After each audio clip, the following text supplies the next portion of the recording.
First off, I want to say greetings and welcome to the channel. I know I'm going to do things a little bit different this year. I decided a couple weeks ago I'm going to just change the way up I'm doing my musical life because and thank you for everybody who's actually supported the channel and like continuously returns, and people who do like the channel, please like and subscribe. That actually helps me out personally.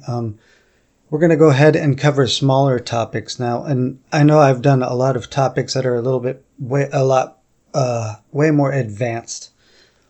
Also put in the comments topics you may want to discuss. The reason I started this channel to begin with was to actually help people in the area I never really had help, and I had to figure all this out on my own. You learn very slowly over the course of your life that everything from theory books to schooling to everything like that is applicable to a certain extent, but there comes a time when you actually have to break free from all that and actually just start looking what other people have done. And I'm trying to give you clues in that area, not what the theory books tell you, not what the schooling's told you, but literally what other composers have done and other musicians.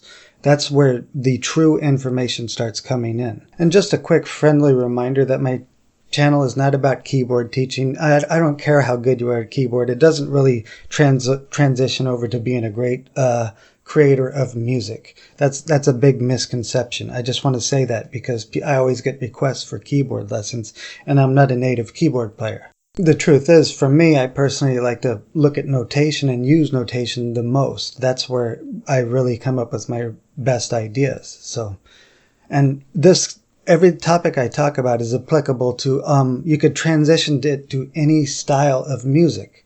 I'm trying to give you pointers of where to look. And today's topic is going to be about creating a dramatic pull from a mode to functional harmony, because modes in themselves aren't super dramatic sounding. It's hard to create a dramatic buildup by itself with a mode. It's possible. I'm not saying it's impossible because I've done it before, but I'm showing you an easy solution to create a dramatic pull. And composers have used this quite often and historically, and even in one of the most applicable applications for this is in film scores, as well as if you want to be different in rock and pop and you want to have some kind of pull ending, dramatic, inevitable ending sound to your part.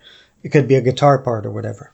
And for the most part, this is unscripted pretty much. So, that's the one thing I haven't really transitioned to on my channel, but I hope maybe I possibly will in the future if that's what people want. Okay, I don't want to become one of those YouTubers who babbles a lot. Let's just get straight to the topic. First, I want to talk about misconceptions about functional harmony. Usually people say it doesn't sound epic enough when they're doing exercises and stuff. Sure, if you're doing some kind of secondary dominant move like this and just playing chord format, or even like this, sounds like like a Christmas hymn or a very church hymn like. It's all about execution, okay? I want to point that out. Almost everything stylistically is about execution. So I wrote out a little scheme here that I'm going to follow, and I'm just going to improvise on it just so it makes the video short. We don't have to do this all day. So let's just create a Dorian part.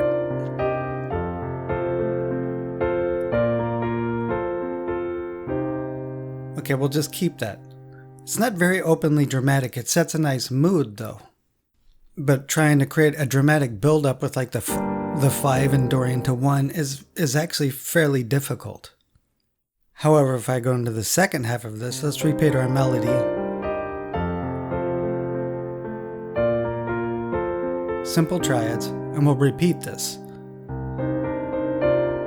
Now go into the second part of the scheme. It creates a very dramatic end to that Dorian part, because I suddenly shifted from C Dorian to C minor in functional harmony tactics. By switching to functional harmony like that, it gives us a dramatic kind of ending to our Dorian phrase, which would be much harder to achieve in Dorian by itself. Repeating.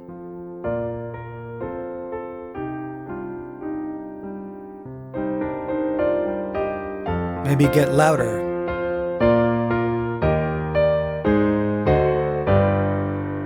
And then at that point you could either repeat or go on to a different part. This is more about the harmonic sequence than it is about my improvisation here. Forget about that.